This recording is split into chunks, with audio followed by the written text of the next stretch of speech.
कुछ दिन से मुझे आपका प्रवचन सुनने का और पुस्तक पढ़ने का अवसर मिला है। यह मेरा सौभाग्य। परमात्मा के संबंध में इसके पहले मुझे बिल्कुल खिचड़ी जैसा ज्ञान था। इतनी सरलता और सद्विचार से समझाने वाला सद्गुरु कभी नहीं मिला था। अब मुझे विश्वास भी हो गया है कि अगर आपका आशीर्वाद मिल जाए तो परमात्मा को जान भी सकूंगा। इस संबंध में एक छोटी सी बात मुझे खटकी हुई है, प्रकाश डालने की अनुकंपा करें। अगर हमारी गलती के बिना कोई हमें नुकसान पहुंचाने आए तो उस समय हमें क्या करना उचित होगा, क्योंकि आपका सन्यास और संसार एक है और संसार में ऐसे कई बार मौके आते हैं। पहली तो बात, या तो ज्ञान होता है या नहीं होता। खिचड़ी ज्ञान जैसी कोई चीज नहीं होती। वो अज्ञान को ही छिपाने का ढंग है। लोग कहते हैं कुछ कुछ हमें आता है, कुछ कुछ आ ही नहीं सकता। या तो पूरा होता है या नहीं होता। अभी कुछ दिन पहले एक वृद्ध सज्जन आए, कोई 30 साल से सन्यासी। कहने लगे बहुत दिन से आना चाहता था, 30 साल तक हिमालय में रहा हूं, कुछ कुछ जाना और आगे बढ़ने की इच्छा है। मैंने उनसे कहा कि कुछ कुछ क्या जाना वो मुझे बता दो, क्योंकि मैंने ये कभी सुना ही नहीं कि परमात्मा को कोई थोड़ा थोड़ा जान सकता है। कि अभी एक छटांक जाना, फिर 2 छटांक जाना, कि एक सिर जान लिया,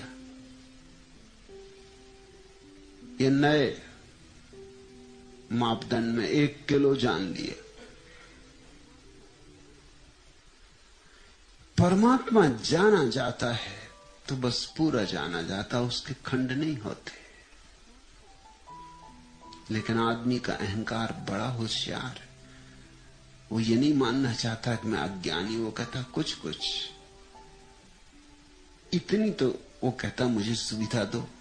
मैंने उनसे कहा अगर कुछ कुछ जानते हो तो जो जो जाना वो मुझे बता दो, उसको अपन फिर बात ना करें, उसको छोड़ दें, फिर आगे की बात हो। वो आंख बंद करके बैठ गए। थोड़ा सोचा होगा, बात समझ में उन्हें पड़ी होगी। ईमानदार आदमी थे। आंख खोल कर कहा कि मुझे क्षमा करें, नहीं कुछ भी नहीं जाना।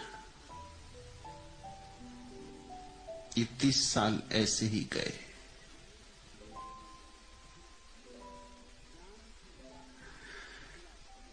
ज्ञान की यात्रा में पहला कदम यही है कि तुम ठीक से समझ लो कि तुम्हें पता है या नहीं।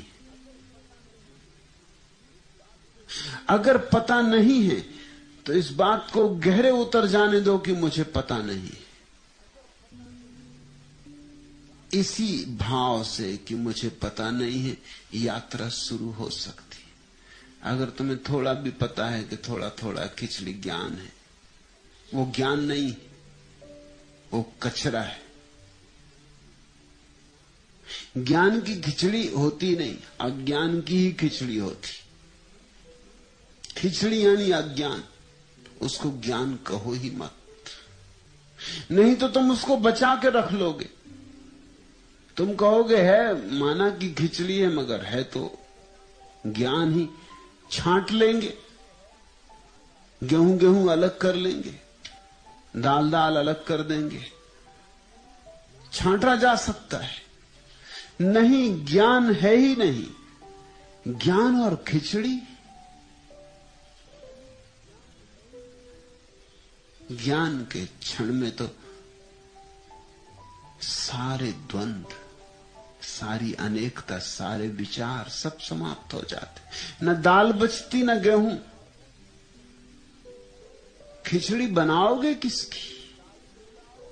2 ही नहीं बचते, मिलाओगे किसको? अच्छा हुआ इतना भी समझ में आया कि खिचड़ी ज्ञान है, ये भी अच्छा हुआ। चलो कुछ तो हुआ। अब एक कदम और आगे उठाओ कि खिचड़ी ज्ञान ज्ञान नहीं। नहीं तो खतरा है। मैं तुमसे जो कह रहा हूं ये तुम्हारी खिचड़ी में पड़ेगा और ये भी खराब हो जाएगा, तुम्हारी खिचड़ी जीत जाएगी। सदा ध्यान रखना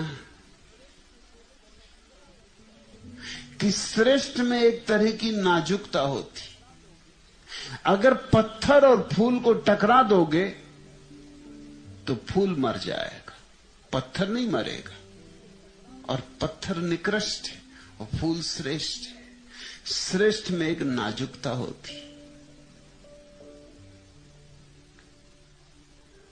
निकृष्ट में नाजुकता नहीं होती, कठोरता होती। इसलिए अपने पात्र को इस खिचड़ी से खाली कर लो। तुम कहते हो ज्ञान की खिचड़ी, मैं कहता हूं अज्ञान की खिचड़ी, मगर इस खिचड़ी से अपने पात्र को खाली कर लो, ताकि मैं तुम्हारे पात्र में जो डालना चाहता हूं वो तुम्हारी खिचड़ी में संयुक्त न हो जाए, नहीं तो वह भी विकृत हो जाएगा, उस पे भी रंग चढ़ जाएगा तुम्हारा। उसको भी तुम अपनी भाषा में ढाल लोगे, अपने विचार के अनुकूल बना लोगे, उसको तुम अपने वस्त्र पहना दोगे और उसका सारा रूप खो जाएगा, उसका सारा सौंदर्य नष्ट हो जाएगा।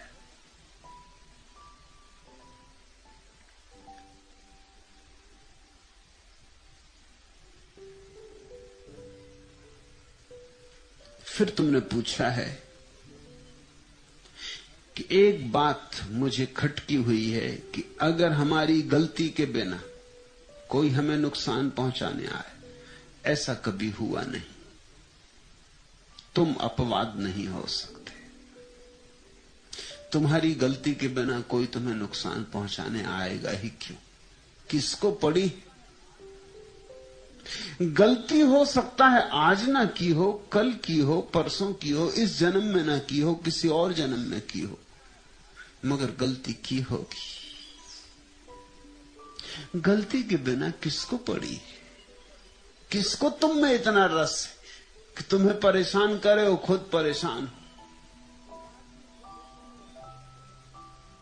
एक आदमी बुद्ध के ऊपर थूक गया, बुद्ध ने चादर से मुंह पोंछ लिया और उससे कहा, भाई कुछ और कहना? वो तो हक्का बक्का रह गया, क्योंकि वो तो सोचता था झगड़ा फसाद होगा, मारपीट होगी।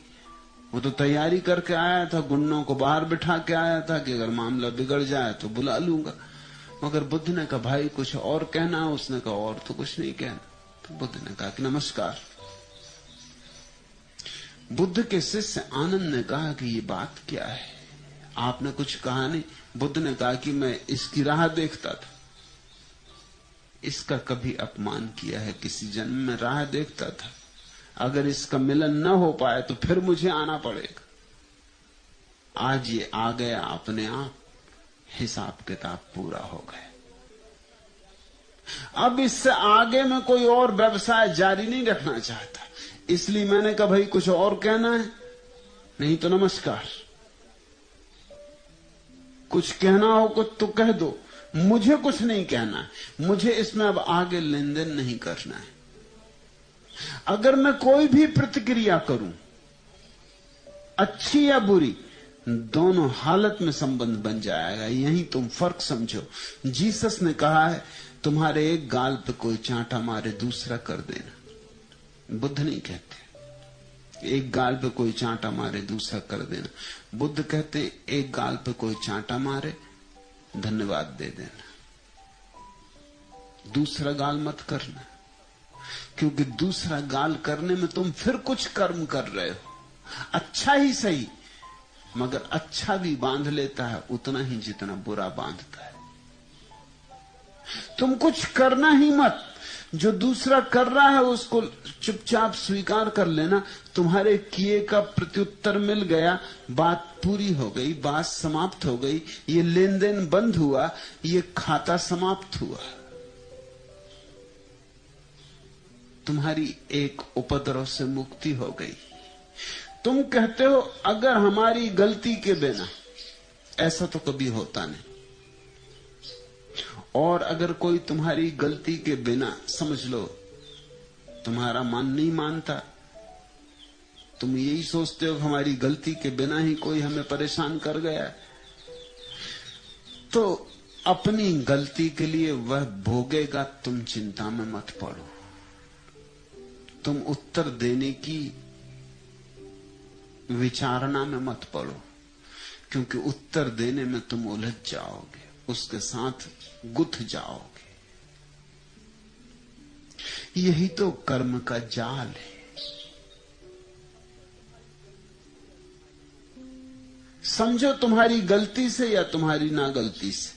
मैं तो कहता हूं कि तुम्हारी गलती के बिना नहीं हो सकता, लेकिन तुम्हें अगर ये समझ में ना आए, क्योंकि ये समझने के लिए बड़ी अंतर्दृष्टि चाहिए पड़ेगी। तुम्हारी गलती के बिना ही सही कोई गलती कर रहा है, तुम परमात्मा पर छोड़ दो, उसकी जो मर्जी। तुम इसे एक परीक्षा समझो कि तुम्हें एक अवसर मिला शांत होने के लिए, तुम्हें एक चुनौती मिली कि विपरीत परिस्थिति में तुम मौन रख सकते हो या नहीं। जब कोई उद्विग्न करे तब तुम निरुद्विग्न रह सकते हो या नहीं। जब कोई गाली दे तब तुम शांत रह सकते हो या नहीं। एक तुम्हें अवसर मिला, इस आदमी का धन्यवाद दो, इसने तुम्हें एक अवसर दिया, इसने गाली दी या तुम्हें नुकसान पहुंचाया और तुम अछूते रहे, तुमने कोई जवाब ना दिया, जैसे कुछ हुआ ही नहीं। तुम्हारी चेतना ऐसी रही जैसे कुछ हुआ ही नहीं, जैसा ये आदमी आया ही नहीं, इसने गाली दी ही नहीं, जैसे एक सपने में हुआ या तुमने एक फिल्म में देखा या एक कहानी पढ़ी, मगर तुमसे कुछ भी हुआ नहीं। तुम दूर ही रहे, तुम साक्षी रहे। यह साक्षी भाव ही मुक्ति का सूत्र है। फिर तुम्हारी गलती से हुआ या न गलती से हुआ, कुछ लेना देना नहीं। दोनों हालत में एक ही काम करना है, साक्षी रहना है। अगर हमारी गलती के बिना कोई हमें नुकसान पहुंचाने आए तो उस समय हमें क्या करना उचित होगा? कुछ भी करोगे तो अनुचित होगा, करना मात्र अनुचित होगा, साक्षी रहना ही उचित होगा। सिर्फ देखते रहना जैसे तुम दृष्टा हो।